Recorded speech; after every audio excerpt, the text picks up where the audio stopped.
The Lamplighters performed this weekend. And Senator Bob Casey stopped by recently.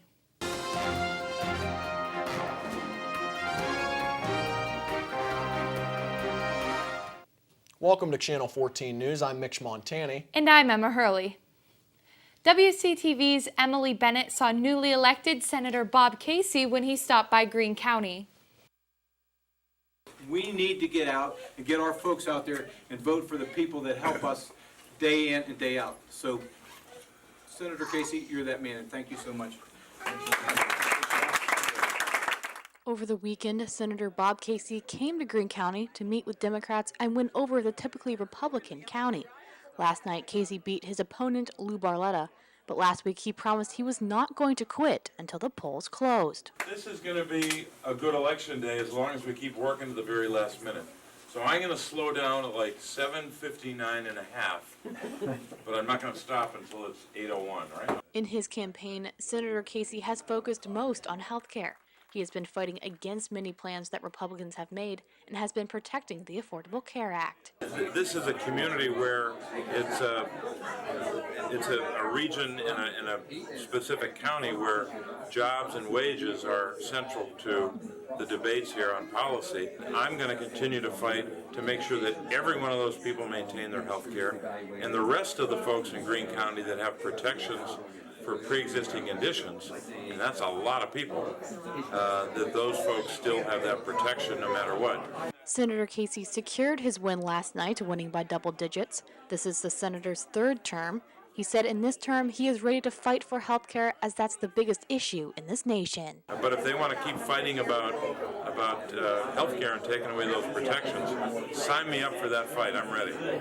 Senator Casey took time to talk to all the Greene County Democrats that filled the building on High Street. Other Democrats running for office were there as well, such as Pam Snyder and Bibiana Borio. Pam Snyder spoke about what the election means to Pennsylvania. This election is about your future security. It's about jobs. It's about the economy. It's about affordable health care. The senator ended the event talking about what this nation needs. No matter what happens on Election Day, both parties and the president should come together in January of 2019 and say, we are going to come together and begin to rebuild America. And that would be good for all of us. So, God bless you, thank you, and let's go out and win. For WCTV, I'm Emily Bennett. The Lamplighters performed this Saturday, and WCTV's Lindsay Stenger was there to check it out. On Saturday, Waynesburg held its 57th annual Alumni Lamplighter Concert. The current Lamplighters were joined by nearly 50 alumni voices.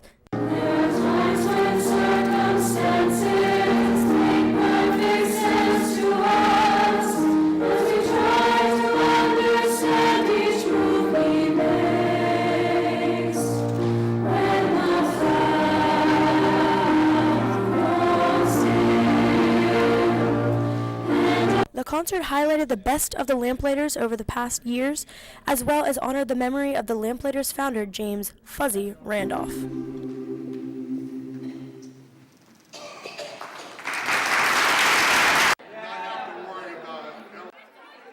After the concert came to a close, the audience was invited downstairs to enjoy some refreshments and fellowship.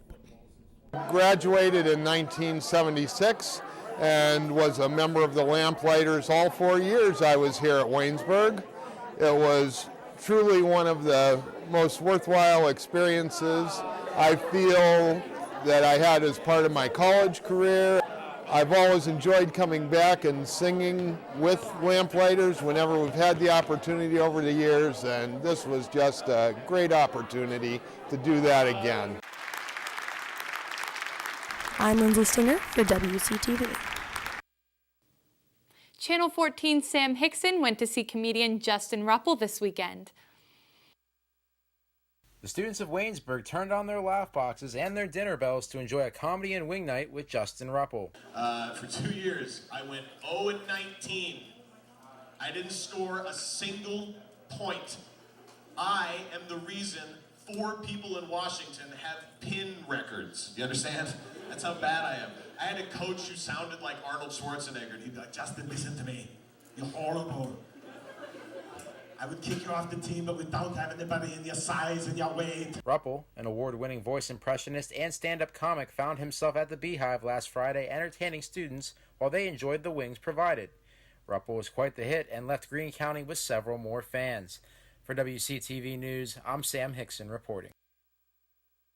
Students had a chance to try foods from around the world at Waynesburg's Ethnic Food Fair. Ian Popovich has more. Students and faculty were pointed towards the third floor of Stover for a special ethnic food fair. The food fair was hosted by the students in Professor Beth Mary's cross-cultural communication class, where each student of the class helped prepare different dishes from a few different regions around the world. Everyone was excited and lined up to try many of the tasty dishes. Students from the class served those in attendance and explained what each dish was, along with the region it originated from.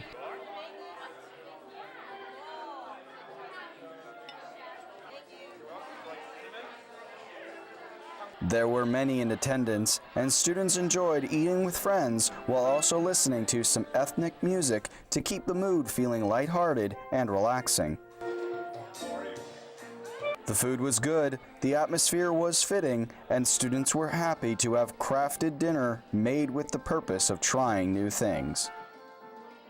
I'm Ian Popovich, reporting for WCTV, Channel 14 News.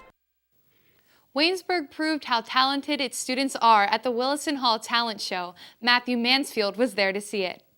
On Saturday night, students gathered in the lounge of Willison Hall to watch their peers show off their talents. 12 students were brave enough to perform, showing off a wide array of skills such as singing, magic, and juggling. Nick the Great wowed the audience with his card tricks and got the crowd involved by bringing up multiple volunteers to help him with the magic. Jack of diamonds? And Tyler Trebet juggled for the crowd. He also balanced a chair on his chin, something you don't see every day. Connor Hoffman wrote haikus and read some of his original and entertaining poetry. I impressed my teachers with these scores I had, but it's still not good enough, is it, Dad? The night ended with a performance by a band R.D. Luke Payson is part of, Soldiers and Sons. For WCTV, I'm Matt Mansfield. Our very own Paul Zalakar went to the new E-Hive to see what was going on. The Something from Nothing Challenge is what brought these students and faculty here today, where students 5 days ago were tasked to take an ordinary item and turn it into something new.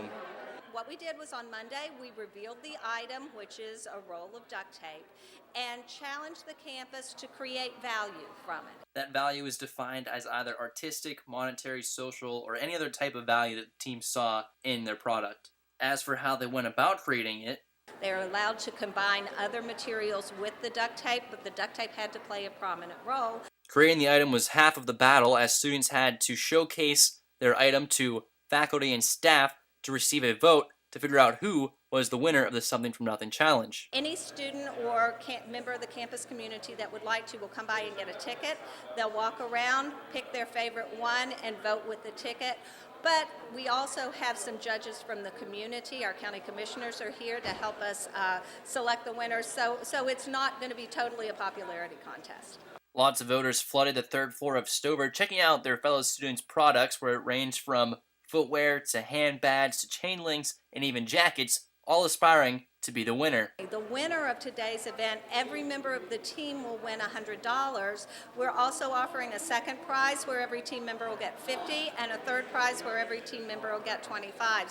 The winners of the Something from Nothing Challenge were representing Burns and Ray Hall, consisting of Liz Davini and Elise Cartage and Kara Compton, who wanted to create something after the Pittsburgh shooting in the synagogue, hoping to fundraise and collect support. We were just trying to think of a product that we could sell as a fundraiser. We picked out a bunch of different colored duct tape. I think the most popular one was probably the American flag. And so then we spray painted the Pittsburgh skyline on the chosen colored duct tape. The group also made a website supporting their product. Love Has No Labels addresses just issues of inclusion across religion, gender, sexual orientation, ability, all different spectrums. Although this was going to be the last event for the semester, the E-Hive was able to accomplish its mission. Our goal is to inspire and promote creativity and innovation on this campus. For WCTV, I'm Paul Zalakar reporting. That's all for local news. When we return, we'll have news from around the nation.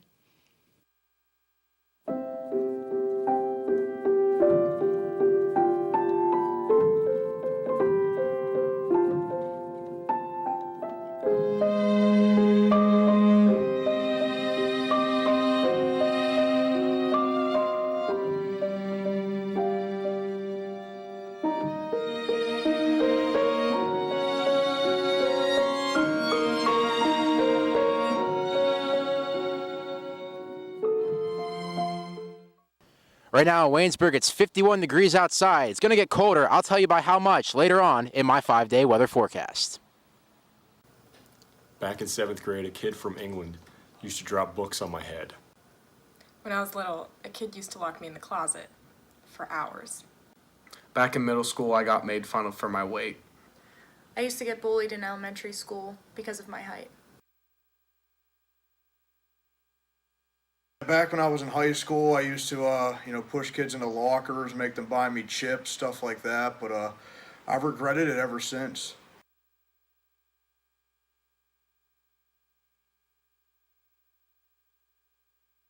A rare but serious polio-like illness called acute flaccid myelitis, or AFM, is sweeping the nation. The U.S. Centers for Disease Control and Prevention confirm 80 cases and are investigating 219. That's 8 more confirmed cases since last week and 20 additional patients under investigation. The illness affects an area of the spinal cord that can cause paralysis. Symptoms of AFM include loss of muscle tone, facial drooping, slurred speech, and difficulty swallowing. The CDC has noted an increase in AFM reports since August. They have not yet identified the 25 states with confirmed illnesses, nor have they said how many states are reporting potential cases. Almost all instances of AFM occur in children under 18 years old. The U.S. midterms are now in the history books. A record-breaking number of women ran and won Tuesday. Jessica Dean has more on this historic night. Tuesday brought celebrations across the U.S. for the record-breaking number of women who made history with their victories. They ran and won in unprecedented numbers, adding over 30 seats in the House. Many are Democrats inspired to run in response to President Trump. We sent a message that we want a better nation, that we demand a better nation. Former Navy Commander Elaine Luria turned Virginia's 2nd Congressional District blue. Like many of the women elected, she's a first-time candidate.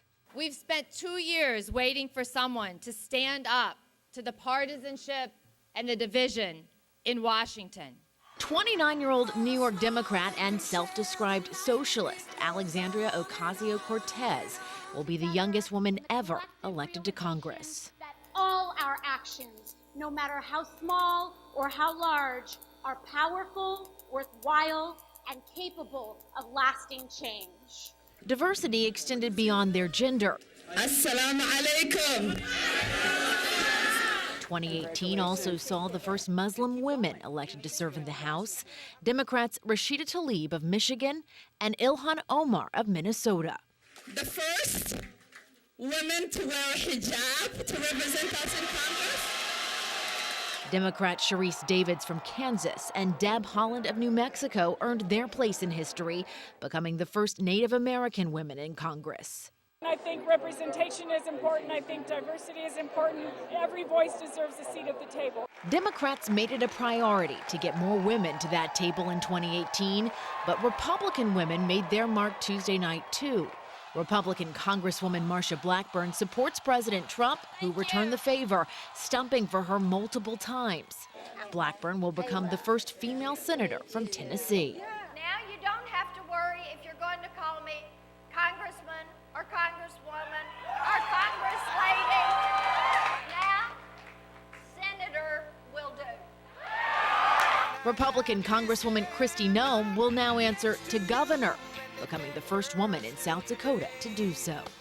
It wasn't all good news for women. Incumbent Democratic Senators Claire McCaskill and Heidi Heitkamp lost their seats in high-profile races. But Tuesday marked a turning point as the congressional representation of women got a little closer to matching the percentage of women in America. As of this morning, 96 women were projected to win seats in the House of Representatives. That is 11 more than the previous record. A South Carolina man was shot and killed by a Spartanburg County deputy Monday. Deputies were responding to a domestic disturbance when they encountered a man acting erratically and aggressively. They said the man charged at deputies with an axe in his hand. Deputies were initially planning to take him to a hospital for evaluation because of his behavior, but they said he wouldn't comply with orders to put the axe down. One of the deputies fired a single shot at the suspect, who later died at a hospital. No deputies were injured. The South Carolina Law Enforcement Division is investigating the incident. French authorities arrested 6 people they say are linked to a suspected plan to attack French President Emmanuel Macron. According to French intelligence, 1 woman and 5 men were taken into custody Tuesday in 3 separate regions. France's Interior Ministry said that the suspects are all connected to far right-wing political interests. According to a judicial source, they are between the ages of 22 and 62. The source described the plot as a, quote, imprecise and loosely formed plan for violent action, end quote, against Macron. The arrests came after Macron gave an interview to Le Courrier Picard Sunday in which he warned of a growing threat by the far-right movement. The man accused of a fatal hit-and-run killing 3 Girl Scouts and a mother in Wisconsin appeared in court on Tuesday. 21-year-old Colton True is charged with 4 counts of homicide by intoxicated use of a motor vehicle, among other charges. Police say he was huffing chemicals before the deadly crash on Saturday. A cash bond of $250,000 was set. In addition to the 4 killed, the Lake Hallie Police Department say another 10-year-old remains in the hospital. She is reportedly in stable condition. A new ultra-powerful opioid is about to make its way into hospitals, despite the ongoing opioid crisis plaguing the United States. Meredith Wood has more. The Food and Drug Administration is facing criticism over the approval of a drug called Disuvia. The opioid medication is 5 to 10 times more powerful than fentanyl and 1,000 times more potent than morphine. The painkiller can only, though, be given in hospitals and is meant for those who can't take an IV. But public policy groups were quick to condemn the decision. They fear it will lead to more overdoses. Earlier this year, FDA Commissioner Dr. Scott Gottlieb called opioids the biggest crisis facing the nation. The problem is we have this legacy of a lot of addiction associated with the past activities, and we're still seeing too much utilization. I think that's fueling too much new addiction. Still, Gottlieb was quick to defend the approval. In a statement, he says, quote, the agency is taking new steps to more actively confront this crisis while also paying careful attention to the needs of patients and physicians managing pain. The Department of Defense was involved in the development of this drug for soldiers injured in the battlefield. According to the FDA, Disuvia will not be available in retail pharmacies or for outpatient use. For today's Health Minute, I'm Meredith Wood. A newlywed couple died after a helicopter taking them from their wedding crashed. The pilot also died. The crash happened early Sunday in Uvalde County, Texas, about 100 miles west of San Antonio. Will Byler and Bailey Ackerman Byler got married Saturday night at a family ranch. The Sam Houston State University seniors departed on the helicopter in front of family and friends. The pilot, Gerald Green Lawrence, was a retired Army captain and Vietnam veteran. There's no word yet on what caused the crash. Federal authorities are investigating. A Tennessee husband and wife are counting their blessings even though their home was destroyed by a severe storm. This is what remains of Martin and Wanda Davidson's home in Grundy County. The couple was there early Tuesday morning when the roof caved in, knocking Martin Davidson into a bathtub. Wanda Davidson says her son called her to warn about the storm. Just minutes after she left the family bedroom, the walls of the room collapsed. Wanda Davidson says if her son didn't call, she wouldn't have survived the storm. The Davidsons were able to get out of the home with just minor injuries. Grundy County Sheriff Clint Schrum suspects a tornado hit the area. He says there is extensive damage across the county. The National Weather Service says a survey team is expected to visit Grundy County on Wednesday. That's it for national news. When we come back, Rachel Mangan will tell you why FedEx is raising its shipping rates.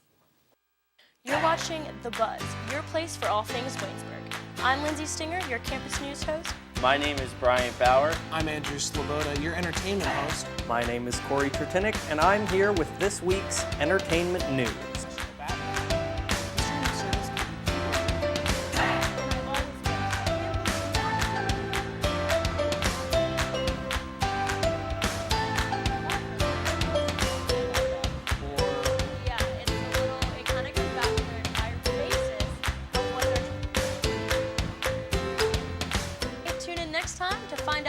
Buzzing on campus. And remember, it's all of your beeswax. It's all of your beeswax. Remember, it's all of your beeswax.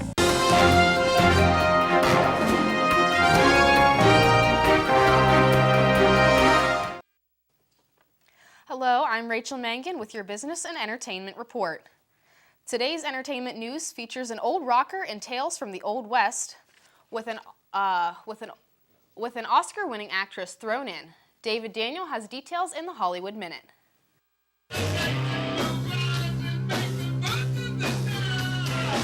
He's going back on the rails of the tour train. Rolling Stone reports Ozzy Osbourne has announced 27 additional dates for his No More Tours 2.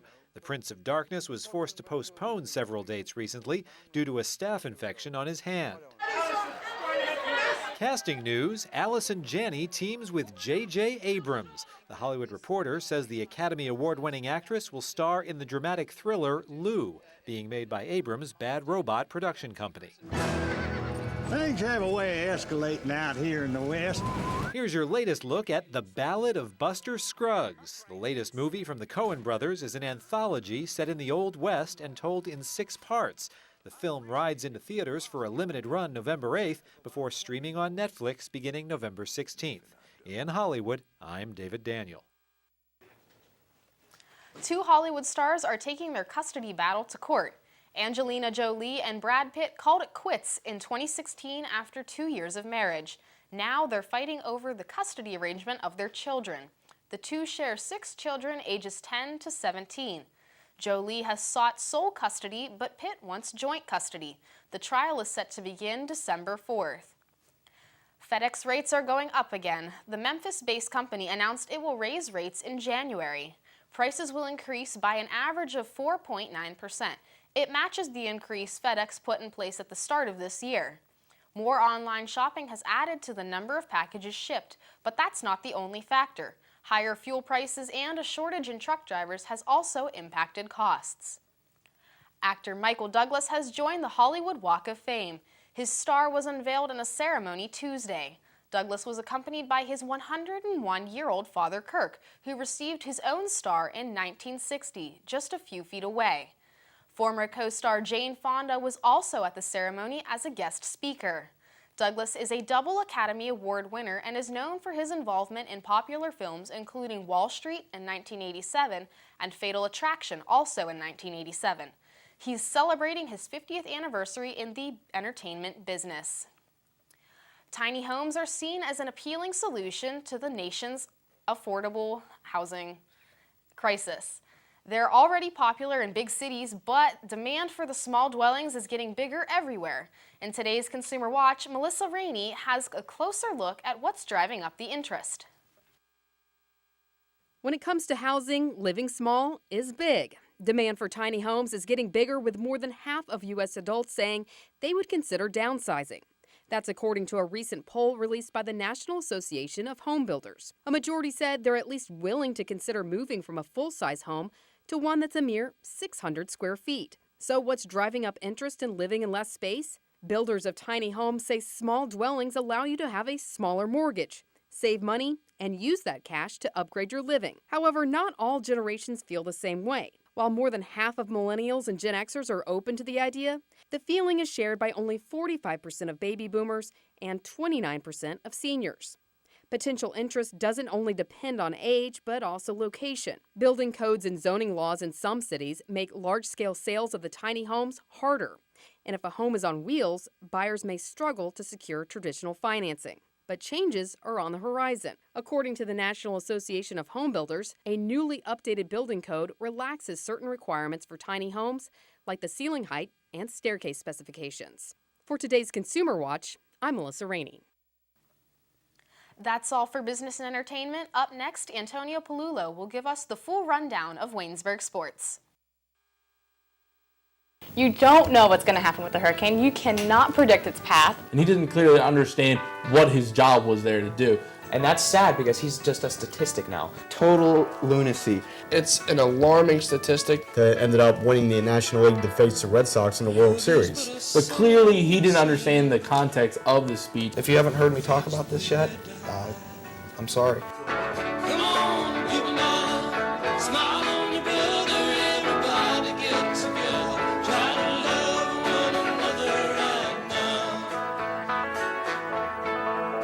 Take the time and do what makes you happy.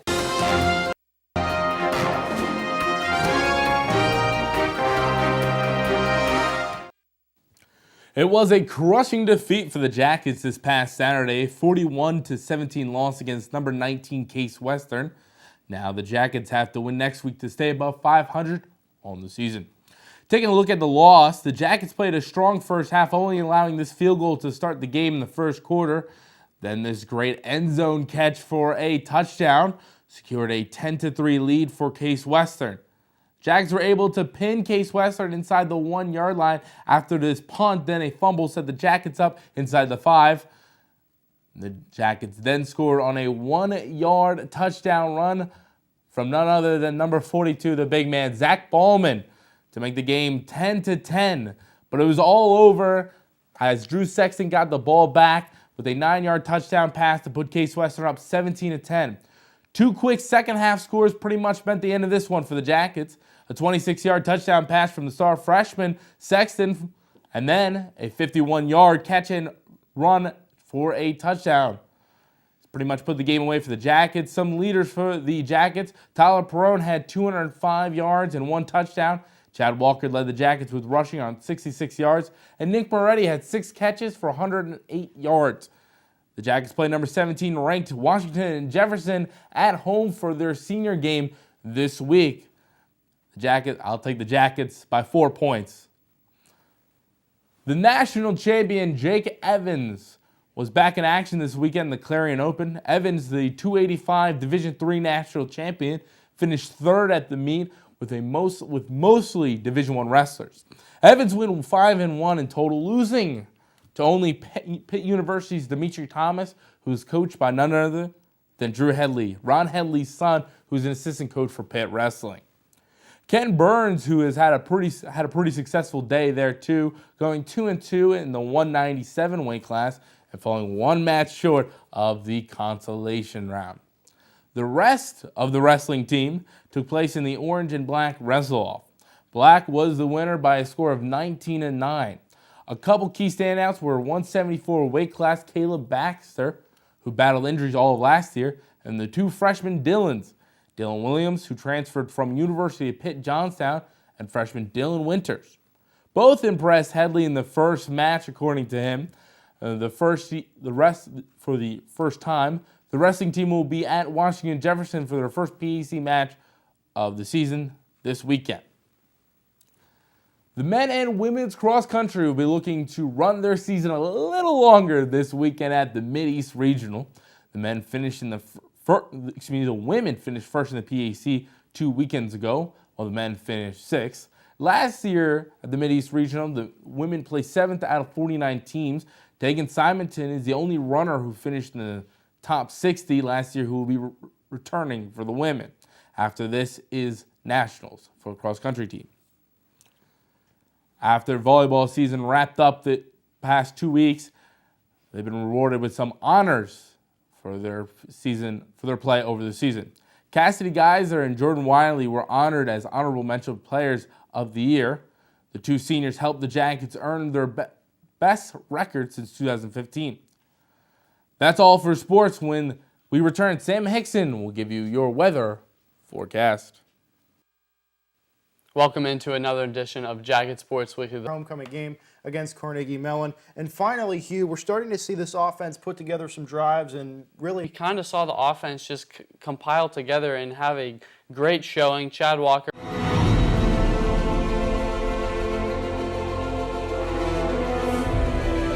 This has been a production of Waynesburg Community Television.